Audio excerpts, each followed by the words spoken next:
Halo teman-teman investor, apa kabar semuanya? Kembali lagi bersama saya, Arifan Kurniawan. Dan di video ini kita kembali mau melakukan bedah portfolio. Nah, jadi seperti yang teman-teman ketahui, setiap harinya saya dan teman-teman di RK Team menerima begitu banyak konsultasi portfolio dari para member yang tergabung di dalam RK Platinum Member. Nah, jadi konsultasi portfolio ini memang adalah salah satu benefit yang didapatkan oleh RK Platinum Member. Dan kalau misalkan teman-teman juga ingin bergabung menjadi RK Platinum Member, ya teman-teman bisa cek informasinya di kolom deskripsi. Nah, di video kali ini kita akan membedah beberapa portfolio yang menarik untuk kita kulik ya. Harapannya adalah supaya teman-teman juga bisa sedikit banyak belajar ya mengenai how to manage the portfolio. Oke, langsung kita mulai aja.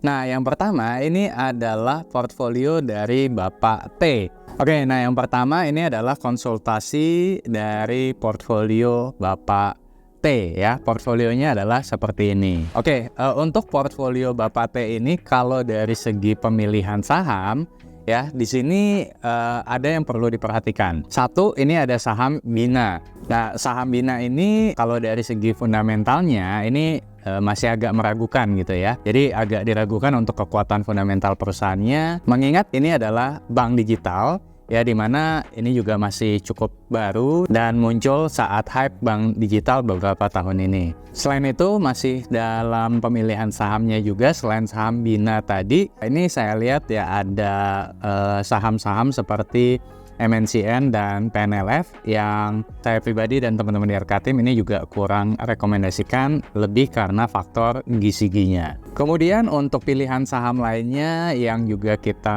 kurang rekomendasikan di sini ada saham Indika Energy atau INDI. Nah, beda dengan saham sebelumnya tadi, kalau INDI ini kita kurang rekomendasikan bukan karena saham Indika jelek, tapi lebih karena siklusnya. Di mana saat ini ya sektor batubara secara cycle-nya ya ini sedang kurang diuntungkan ya, mengingat ya potensi penurunan harga batu bara yang terjadi ya sepanjang tahun 2023 ini, dan kemungkinan ya masih sulit untuk naik. Dan juga kalau saya lihat ini pembelian atau harga pembelian Bapak T di saham Indika ini juga cukup premium ya, atau cukup tinggi. Jadi balik lagi, saham-saham yang saya rekomendasikan untuk dilepas di sini ada beberapa, yaitu saham Bina, kemudian MNCN, kemudian PNLF, dan juga saham Indika Energy. Oke, kita lanjut dari segi diversifikasinya. Di sini kan Bapak T mengelola dana sekitar 882 juta rupiah. Jadi dari segi diversifikasinya sebenarnya ini udah ya cukup ideal ya.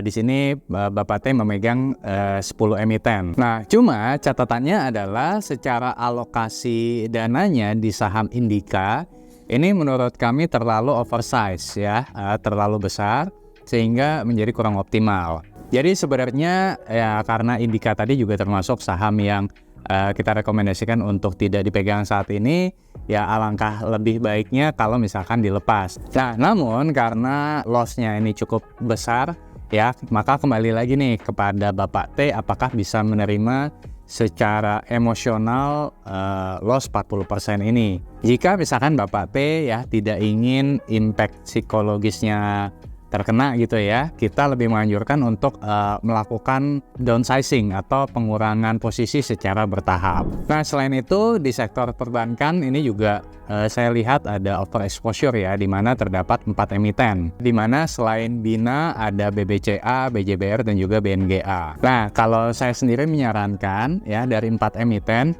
ya coba keluarkan 2 emiten dari sektor perbankan. Ya, salah satunya adalah Bina tadi. Nah, kemudian selain Bina, saya juga mungkin bisa rekomendasikan di sini adalah yang dilepas juga BNGA ya, karena kalau dilihat di sini alokasi dari BNGA juga relatif kecil ya, hanya 1% dari portfolio. Jadi untuk Bapak T ini bisa fokus di saham perbankan itu di BBCA dan juga di BJBR.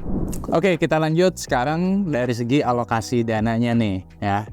Dari alokasi dana ya, kita kan saat ini menyarankan untuk tetap menjaga alokasi cash 10-20% dari portfolio ya untuk memaksimalkan risk and reward rasionya.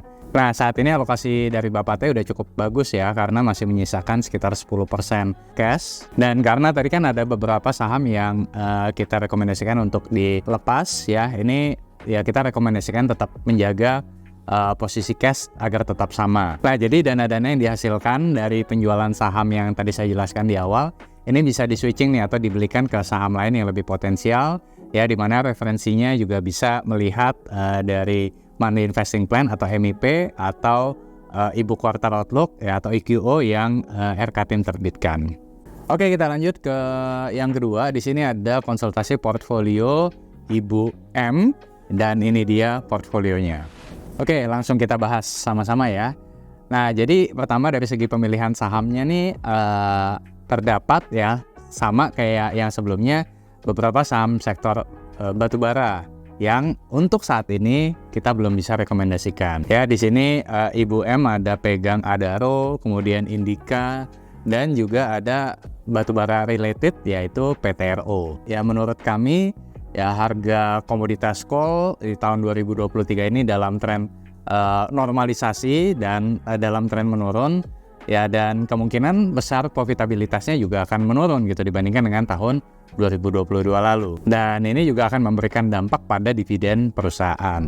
Nah, jadi selain saham-saham batubara tadi ya, ada pilihan saham lainnya yang juga kita kurang rekomendasikan saat ini adalah pelayaran kontainer, di mana Ibu M juga memegang saham Samudra Indonesia atau SMDR, dan saat ini harga freight itu sudah menurun signifikan ya dibandingkan dengan tahun 2022 lalu. Sehingga ya sama dengan batubara tadi ya, untuk sektor pelayaran kontainer ini potensi profit ya akan menurun beberapa saat ke depan. Maka dari itu ya kita belum bisa rekomendasikan saham SMDR ini. Kemudian selanjutnya selain saham-saham batubara dan SMDR, ini ada beberapa saham juga yang kita rekomendasikan untuk dilepas. Di sini ada beberapa saham seperti BMTR, Cevin, dan PNLF. Ya, ini juga sama ya, mungkin bisa dipertimbangkan untuk dilepas lebih karena faktor good corporate governance-nya. Kemudian yang ketiga ada saham GJTL, ini juga kita kurang rekomendasikan saat ini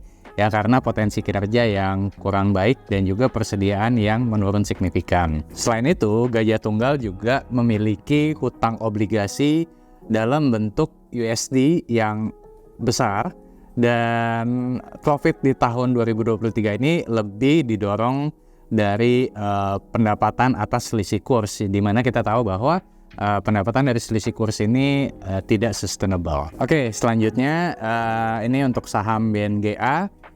Di sini menurut kami Ibu M bisa take profit ya karena sudah mulai mencapai nilai intrinsiknya. Nah, sebagai catatan tambahan, beberapa saham di Ibu M ini menurut kami atau kami lihat memiliki floating loss yang cukup besar ya. Nah, jadi kalau misalkan ya Ibu merasa berat ya secara psikologis untuk melepas, jadi bisa dilepas secara bertahap, jadi tidak usah sekaligus. Oke, nah kemudian dari diversifikasinya di sini kan Ibu M mengelola dana sekitar 480 jutaan ya atau hampir 500 juta.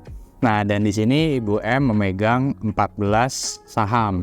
Nah, jadi menurut kami sebaiknya ada beberapa saham yang dikurangi ya, seperti yang tadi saya sampaikan di poin sebelumnya, dan dijaga ya maksimal di 10 emiten dalam portfolio Ibu. Ya, tadi kita udah sampaikan juga di poin sebelumnya beberapa saham yang kita rekomendasikan untuk dilepas. Nah, ini jadi bisa mengurangi jumlah portfolio atau mengurangi jumlah emiten di dalam portfolio Ibu M. Nah, jadi kalau misalkan Ibu M tadi ya secara bertahap melepas saham-saham seperti Adaro, Indika, kemudian PTRO, kemudian SMDR, BMTR, Cevin, PNLF, ya ini kan jumlah saham di dalam portfolionya akan otomatis berkurang.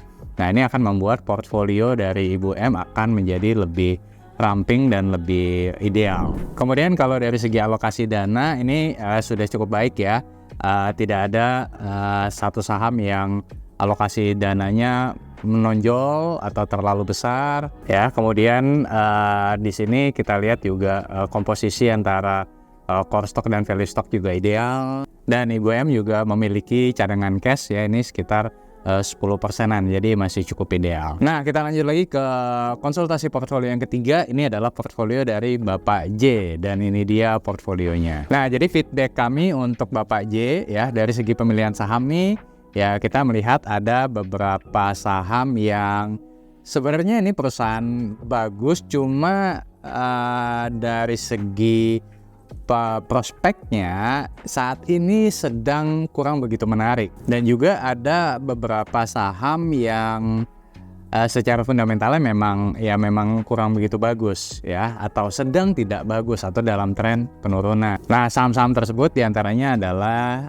Gudang Garam, kemudian Saratoga, dan UNVR. Dan sebenarnya ada satu saham lagi yaitu BJTM ya, dimana BJTM ini sebenarnya perusahaan bagus, cuman memang kondisinya saat ini lagi kurang baik. Nah, maka dari itu saham-saham yang tadi disebutkan bisa dipertimbangkan untuk dilepas ya. Tapi balik lagi nih, ada beberapa saham ya di sini dalam kondisi floating loss yang sudah cukup besar ya. Jadi jangan langsung dilepas secara sekaligus ya, tapi dilepas secara bertahap saja. Dan kemudian di sini kita melihat ada saham BNI ataupun juga BNGA.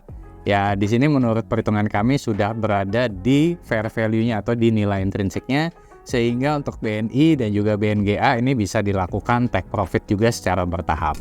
Kemudian dari segi diversifikasi ya, untuk jumlah saham di portfolio ini tidak ada yang perlu dipermasalahkan, karena di sini Bapak J mengelola portfolio sebesar 2,7 miliar rupiah. Dan jumlah saham yang dipegang oleh atau di dalam portfolio Bapak J ini ada 10 saham, jadi masih cukup ideal. Nah, meskipun demikian, meskipun ada 10 saham, cuma kalau dilihat lebih detail lagi, di sini ada beberapa saham perbankan ya. Jadi 4 dari 10 saham yang dipegang itu adalah saham perbankan ya. Jadi di sini ada BBNI, BJTM, kemudian ada BNGA dan juga BMRI. Dan kalau kita totalkan dari 4 saham perbankan ini, jumlahnya cukup besar, yaitu 34% dari portfolio.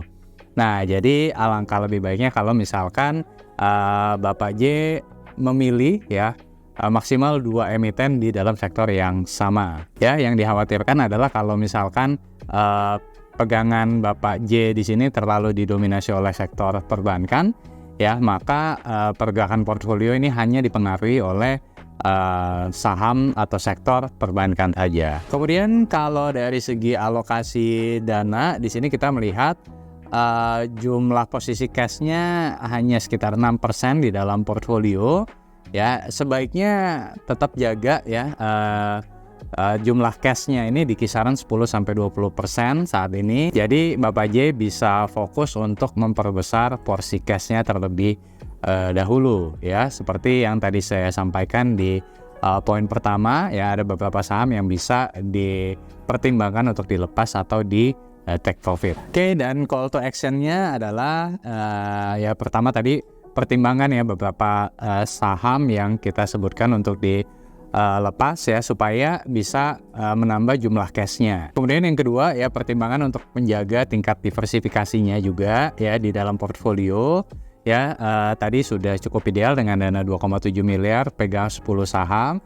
Nah, cuman ya perlu diperhatikan adalah pemilihan saham perbankannya. Tadi ada 4 saham ya, alangkah lebih baiknya difokuskan di 2 saham perbankan saja maksimal ya. Kemudian yang ketiga, dengan posisi cash 6% ya, tadi fokus untuk perbesar porsi cashnya terlebih dahulu ya, jaga di kisaran ya 10-20% dari portfolionya. Oke teman-teman, itu tadi ya sekilas mengenai bedah portfolio dari beberapa member yang tergabung di dalam RK Platinum Member. Mudah-mudahan video ini juga bisa bermanfaat buat kamu ya dalam guidance dasar ya untuk mengelola portfolio supaya lebih sehat. Dan buat kamu yang juga ingin konsultasi portfolio ya, kamu juga bisa bergabung ke dalam RK Platinum Member, karena konsultasi portfolio ini adalah salah satu benefit yang didapatkan di dalam RK Platinum Member. Dan untuk informasi selengkapnya mengenai RK Platinum Member ya, bisa teman-teman lihat di kolom deskripsi. Oke, semoga video ini bermanfaat, dan kalau kamu suka dengan video ini jangan lupa untuk klik like, subscribe, share, Dan juga jangan lupa nyalakan notifikasinya supaya kalian gak ketinggalan video saya yang lainnya. Akhir kata, salam dari saya Rifan Kurniawan, Indonesia Value Investor. Sampai jumpa di video berikutnya. Bye-bye.